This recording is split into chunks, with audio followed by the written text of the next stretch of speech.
Guillaume Apollinaire, un nom qu'on associe souvent à un poème appris par cœur, un pont, une rivière, un amour qui passe. Mais derrière ce poème presque sage se cache une vie chaotique, intense, moderne, parfois violente, une vie qui ressemble beaucoup à notre époque. Apollinaire n'a jamais vraiment appartenu à un pays, jamais vraiment appartenu à un mouvement, jamais vraiment appartenu à une seule forme d'art. Il a été en avance, et comme souvent avec ceux qui arrivent trop tôt, il a été incompris. Alors je vous propose de découvrir non pas le monument scolaire, mais l'homme vivant derrière les vers. Guillaume Apollinaire naît en 1880 à Rome, son vrai nom, Wilhelm Apollinaris de Kostrowitzki. Rien que ce nom annonce déjà une difficulté, celle d'exister dans un monde qui aime les cases. Sa mère est polonaise, aventurière, joueuse, fantasque, son père, inconnu ou presque. Apollinaire grandit sans figure paternelle stable et sans véritable patrie. Il parle plusieurs langues, il voyage sans cesse, il est toujours un peu ailleurs. Cette sensation d'être étranger, on le retrouve partout dans sa poésie, dans les villes qu'il traverse, dans les amours qui lui échappent, dans les souvenirs qui se brouillent. Très tôt, Apollinaire comprend que sa vraie maison sera la langue. Quand Apollinaire arrive à Paris, la ville est en pleine mutation.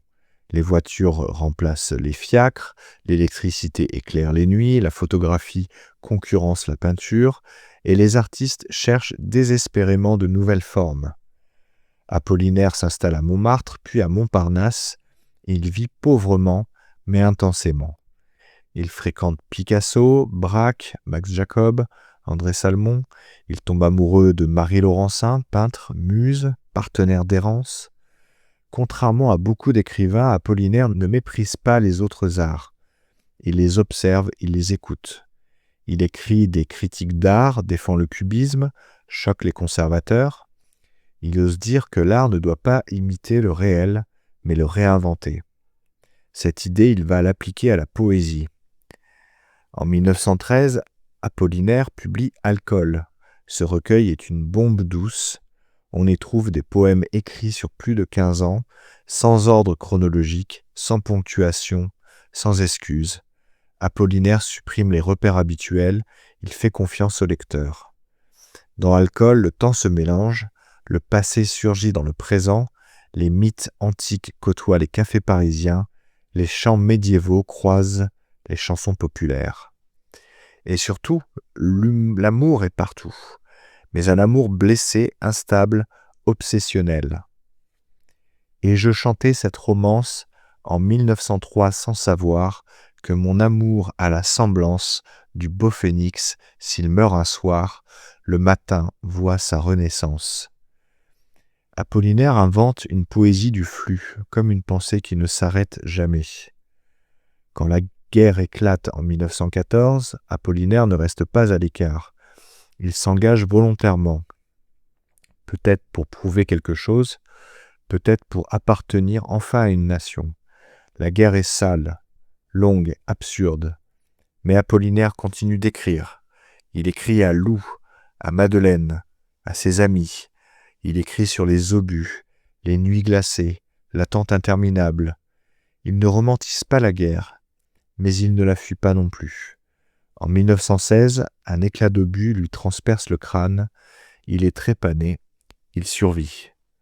Cette blessure devient un symbole terrible. Le poète atteint au siège même de la pensée. En 1918 paraît Calligramme. Ici, Apollinaire va encore plus loin. Les mots dessinent ce qu'ils racontent. La poésie devient visible. Ce n'est pas un simple jeu graphique, c'est une réflexion profonde sur notre manière de lire, sur le lien entre texte, image et sens. Apollinaire anticipe notre monde saturé d'images, notre rapport fragmenté à l'information. Il comprend que la poésie doit s'adapter au nouveau regard. Apollinaire meurt en novembre 1918 de la grippe espagnole. Il a 38 ans. La guerre est finie, Paris fête la victoire. Mais lui s'éteint, affaibli par ses blessures, par l'excès de vie, par l'époque. Il n'aura jamais vu l'impact réel de son œuvre. Pourtant, Sans Apollinaire, le surréalisme n'aurait pas la même forme. La poésie moderne française ne serait pas ce qu'elle est. Il a ouvert les portes, d'autres ont traversé le passage. Pourquoi lire Apollinaire en 2026, en 2030, demain ? Parce qu'il parle d'un monde en mutation, parce qu'il parle d'identité, d'exil, de technologie, de guerre, d'amour instable, parce qu'il nous rappelle que l'art n'est pas là pour rassurer, mais pour accompagner le changement. Guillaume Apollinaire n'était pas un poète du passé, il était un poète de l'avenir. Alors je vais terminer ce podcast par 2 citations de Guillaume Apollinaire. Avant tout, les artistes sont des hommes qui veulent devenir inhumains. Et la dernière, il est grand temps de rallumer les étoiles.